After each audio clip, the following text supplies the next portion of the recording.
Good morning, magandang umaga po. Yesterday, I posted a video regarding the change in the IATF resolution that would now allow vaccinated travelers, tourists, Filipinos, former Filipinos, to enter the country without quarantine. So we're moving into that phase of no quarantine. It's going to be effective February 1. But there were a lot of questions, and that's what we are going to address. Stay with me.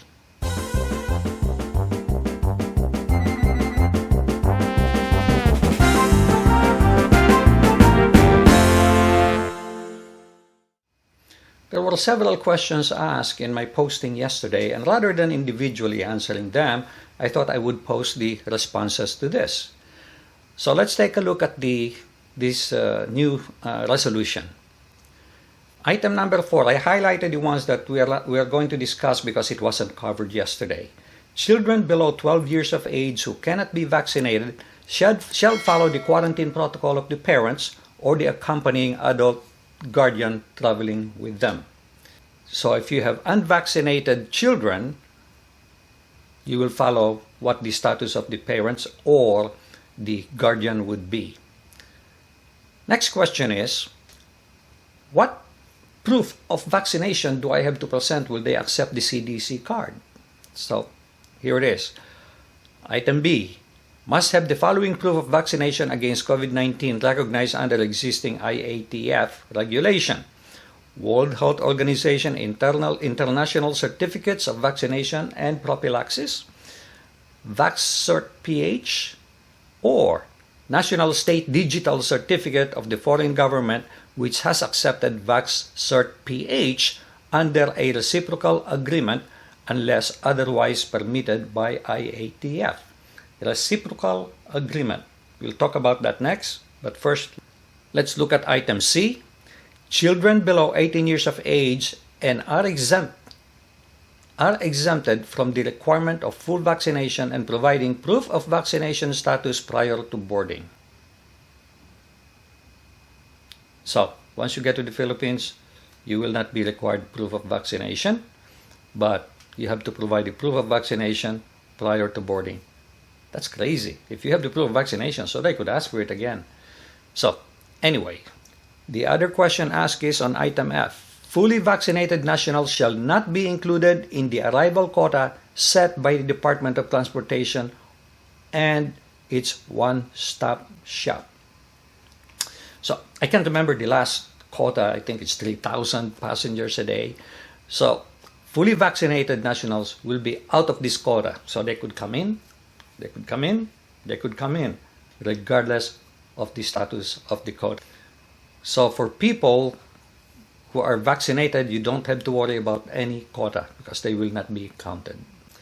Now, of course, we need to talk about the next one, which is the so-called proof of vaccination. Here is a copy of IATF resolution, and it says list of countries accepting VaxCert-PH for reciprocal acceptance of the vaccine certificate. And as you will notice here, United Arab Emirates, United States, okay, India, Australia. Ooh, look at this. Where is China? Well, maybe China has a digital thing. And you have Thailand, you have Singapore, you have United Kingdom. What they're using locally, in our case, in the United States, we use the CDC card. That will be accepted in the Philippines. So these are the countries. Just put a pause and take a look at it. Canada is in there, and Australia is in there. So take a look. All those domestic certifications that they have will be accepted in the Philippines. So that's not an issue. Somebody also asked a question. Well, can I apply for extension on the visa? Well, the first thing we need to talk about is the visa requirement. Nothing was addressed about the visa requirement, but I assume that visa will no longer be required. The tourist visa will no longer be required at this point, and that you could just go without a visa and you'll be given a 30-day visa when you reach the Philippines. Now, somebody asked the question, well, I need to stay longer than 30 days. Can I apply? You can always apply, of course. And to my knowledge, some people say, oh, all they have to do is to go to the mall, apply for extension, pay the money. The important thing is the money. Once you pay the money, you get an extension. So that should not be an issue. So the previous requirement that you need to get a visa if you're not traveling with your spouse, all those are dropped. So I assume, otherwise this resolution is useless. So now they're making it easy. We're back to the old way of doing it. Now, there are some rules now regarding unvaccinated people, but that rule is going to be removed February 15 or 16 when everybody, Filipino, former Filipino, tourists, spouses of Filipinos and former Filipinos, everybody will require to be vaccinated before you can enter the Philippines. Now they have rules regarding unvaccinated, where you will still quarantine if you are not vaccinated.